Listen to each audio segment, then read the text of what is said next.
It's Dr. Amanda with Straightsmile Solutions, straightsmilesolutions.com, and I know I have a lot of content about expansion. If you want to access my content about expansion, you can go into my channel, which is Straightsmile Solutions, put in the keyword section, expansion or RPE, and it should bring you there.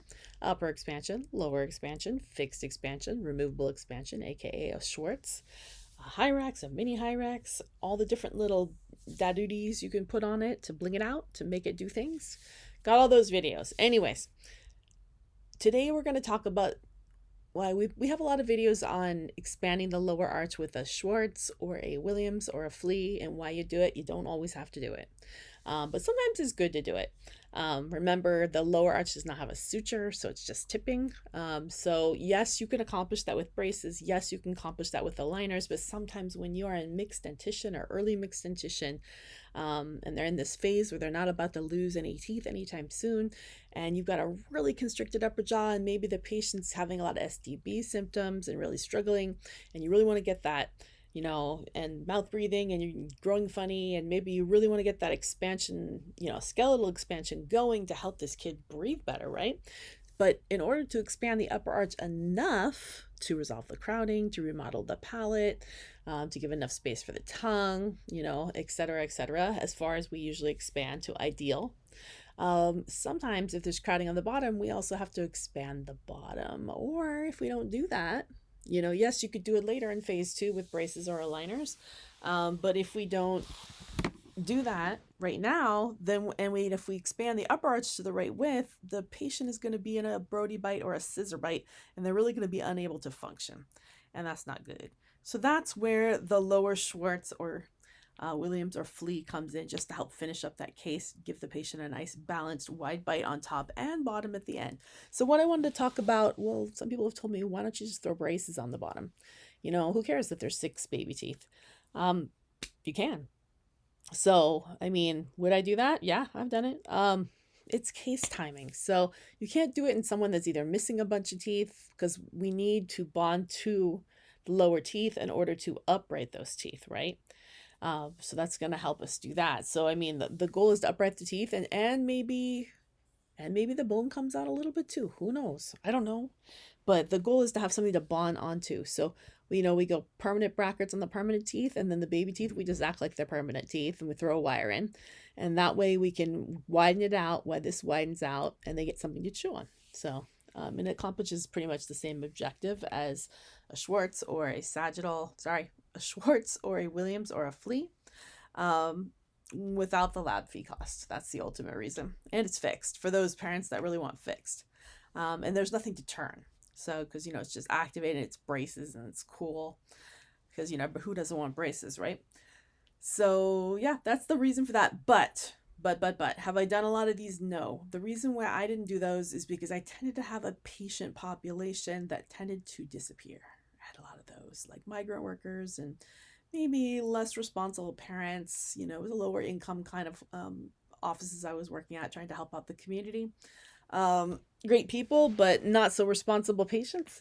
So I didn't like to do stuff that could do damage. In my head, I was always like, if the patient takes off for 3 to 5 months and disappears to Mexico or wherever they're going, Africa, all different places they go, is this going to be dangerous to the patient or potentially harm the patient? Besides the obvious, the wire breaks, whatever, just the mechanics of what I did. And if you bought a bunch of baby teeth, I'm just using, by the way, this is the same patient. This is kind of my demo. Clearly there's a vaulted palate here, clearly a crowding. Let's say the patient has the trifecta, SDB symptoms. Well, great. We're going to do palatal expansion here instead of tipping, right? And this is kind of usually what it looks like in that situation, where you kind of see the upper arch rolled in, and so that the lower arch has something to bang up against, because teeth always want to find their home with something. If these are narrow, well, then these are going to roll in and be narrow. So as long as we break the suture, widen and upright these, then these are going to be a lot wider than these. So these need to roll out to match. So yeah, same patient. This is not the same patient. I couldn't get the PANA for this, a release on that. But, it's a similar situation where you clearly see some crowding going on in the pano. And you see that the roots are, for the 3s, 4s, and 5s, are quite underdeveloped. These 5s are probably not coming in for 2 years. The 4s, a year and a half, the threes, a year and a half. I mean, it's going to be a hot minute. Maybe the first ones to come in are going to probably be the upper floors, maybe in 9 months, but you definitely have time to go ahead and expand this lower arch with braces. I don't want the patient disappearing and having braces on and then having these teeth trying to push out and they're all splinted together with braces. This can cause a lot of damage to these little happy teeth and these happy, healthy, you know, permanent teeth. So that is the reason why I generally do not do that unless I really know the patient and I really explain the why. And then this would go into one of those piles, or one of, if you don't have this, it's a great idea to have this, to have a D code. You know, I mean, I know in open dental you can create codes. So you can create custom codes, and I'm sure you can in most symptoms and dentrix and stuff, but have like a red alert code, or have a pop-up where it's going to pop up every 2 months, and make sure the patient is coming in regularly. If the patient disappears, well, then you can't, that's not okay. If ortho patients with fixed appliances are disappearing, you need to know. You can't just, oh well, they don't come in. No, you need to be running a monthly report on every active means they have something bonded to them. Even a bonded retainer is an active patient. Anything that's not removable or moving teeth, everything that is moving teeth.